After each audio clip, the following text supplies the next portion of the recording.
বিচারের জায়গাটা বলেন, তাহলে বিচারটা সঠিক ট্র্যাকে সম্ভবত হয়নি। প্রকরণ ঠিক শেখ হাসিনার পক্ষের আইনজীবী খুব স্ট্রংলি আর্গুমেন্ট করতেছে, এমনকি বিচারের যেদিন রায়ের দিন সেদিনও ওনার কথা বলার মধ্য দিয়ে ভেতর থেকে মনে হচ্ছে যেন এটা ঠিক মিলছে না, মিডিয়াতে নাই, আপনিও নাই, সেই অবস্থায় কথা বলছি।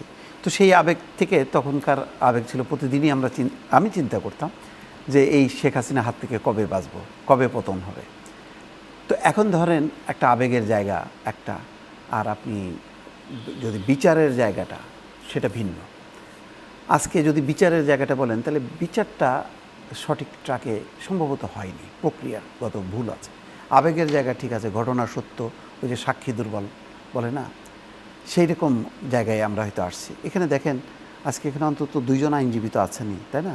আপনার এই আদালতে কিন্তু একজন একেবারে আওয়ামী লীগের সাথে সরাসরি সম্পৃক্ত একজনও কিন্তু আসে নাই। ফলে একটা ভিউজ আমরা কিন্তু ডিফারেন্ট জায়গা থেকে পাচ্ছি না।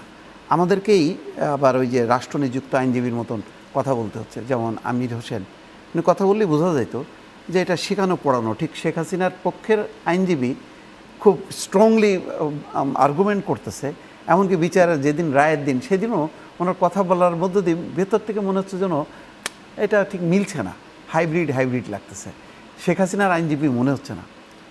তো কারণ এটা তো পরিষ্কার। তো এই জায়গা থেকে যদি জেডাই খান পান্না চেয়েছিলেন এখানে মানে তিনি লড়বেন বলে, কিন্তু কি একটা প্রক্রিয়ায় তাকে বাদ দেওয়া হলো।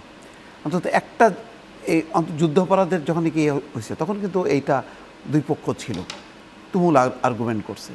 এই একটা জায়গায় যদি অন্তত জেডাই খান পান্না যদি ঢুকতো, তাহলে এইটা আরও একটু স্বচ্ছ হতো। এবং আজকে দেখেন হিউম্যান রাইটস ওয়াচ তারা যে এটা দিল গত 15 বছরে, আপনি দেখেন প্রতিটা স্টেটমেন্টেরই বিরোধিতা করছে আওয়ামী লীগ এবং তাদের বিপক্ষে গেছে। আবার সেই একই অর্গানাইজেশন আজকে বলতেছে প্রক্রিয়াটা ঠিক নাই, ঘটনার সত্য, ঘটনার এটার স্বচ্ছ বিচার হওয়া উচিত, কিন্তু যেই প্রক্রিয়ায় হয়েছে সেটা সঠিক হয়নি। এখন থেকে বিচারের ব্যাপার, আমি আবেগ ভালোবাসা দিয়ে প্রতিদিনই শেখ হাসিনার মৃত্যু কামনা করতে পারি বা চাইছি, পতন চাইছি, কিন্তু যখন আপনি বিচার করবেন তখন বিচারের যেই আন্তর্জাতিক মানদণ্ডগুলো যেই প্রশ্নটা রেইজ করছে, এটাকে আপনি ফু দিয়ে উড়াই দিতে পারবেন না। কারণ তারা তো নির্মোহভাবে আগেও কথা বলছে, এখনও কথা বলছে। এমন তো না যে তারা আবেগ ভালোবাসা থেকে বলছে যে আরে অসাধারণ একটা মানে বিচার হয়েছে, মানে সঠিক কাজ হয়েছে, শেখ হাসিনার এরকমই হওয়া উচিত ছিল, এরকম স্টেটমেন্ট তো দেয়নি, দিতে তো পারতো।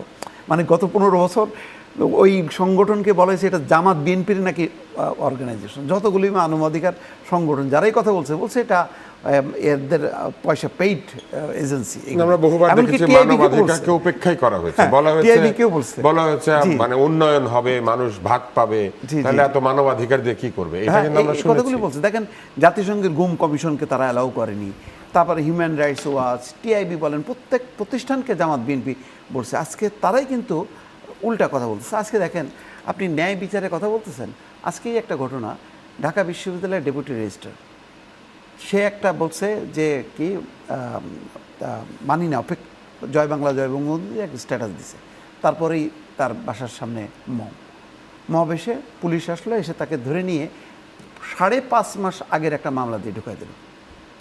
সালমা 32 নম্বর থেকে তাকে ধরার পর অন্য একটা হত্যা মামলা আসামি করে তাকে, যার উপরে জুলুম করলো, নির্যাতন করলো, তাদেরকে অ্যারেস্ট করলো না, যে শিকার হলো তাকে। সেটা তো আমরা পান্নাকেও দেখেছি ধরে নিয়ে যেতে, পান্না বক্তৃতা দিতে গিয়েছিল, সেই পুলিশ কল করলো, নিয়ে গেল, সেই কল করেছিল পুলিশ। তাহলে এইগুলি ঘটনা দিয়ে আপনি রাষ্ট্রের চরিত্রটা আপনি এক জায়গায় আপনি খুব সঠিক করতেছেন আর অন্যান্য জায়গায় মানে বেঠিক করতেছেন, তা তো হয় না। তাহলে ওই সব জায়গার প্রতিফলন তো সব জায়গায় পড়বে। তাহলে এই জায়গাটা নিয়ে যখনই কি আন্তর্জাতিক সংগঠনগুলো প্রশ্ন তোলে, আপনি এটাকে কিন্তু উড়াই দিতে পারেন না, কারণ অন্যান্য অনেকগুলো ঘটনায় আপনি কিন্তু সঠিক ট্র্যাকে নেই। আপনি কেন একজনকে ধরেন, আমার এখানে আলোচনাটা পছন্দ হইল না, আপনি কোনো মামলা নেই, থানায় নিয়ে যাওয়ার পরে পুরনো একটা মামলায় আমাকে ঢুকাই দিলেন কারাগারে, এটা হলো স্বৈরাচারের দোষর বললেন। তারপরে সামনে বেরোলাম 9 থেকে, সামনে দেখলাম যে সব মামলা একজন থাকে অজ্ঞাতনামা। হ্যাঁ, অজ্ঞাতনামা দিয়ে সবাইকে দিয়ে দেয় যে পাওয়া গেছে অজ্ঞাতনামাকে। অন্তত এখন এই ধরনের ঘটনা যখন ঘটে তখন অনেকটা মনে হয় তো না রে, এ তো শেখ হাসিনার আমলে তো এগুলি তো হইতো, তাহলে এখনও তো এগুলি হচ্ছে। তো এইগুলির হয় কি তখন ইম্প্যাক্ট পড়ে, যাচ্ছে বিচারটা কি সঠিক হয়েছে কিনা, তখন প্রশ্ন জাগে। কিন্তু মানে আলোচকরা যেটা বলছে এই ব্যাপারে তো একটা শতভাগ, মানে এটা দিনের আলোর মতন, যে এটা 20 বছর আগের ঘটনা না, 50 বছর আগের ঘটনা না, এটা একেবারে কেবল এখন মানুষের কাছে এখন একেবারে সব ঘটনা, কিন্তু প্রক্রিয়াগত দিক থেকে দুর্বলতা আছে।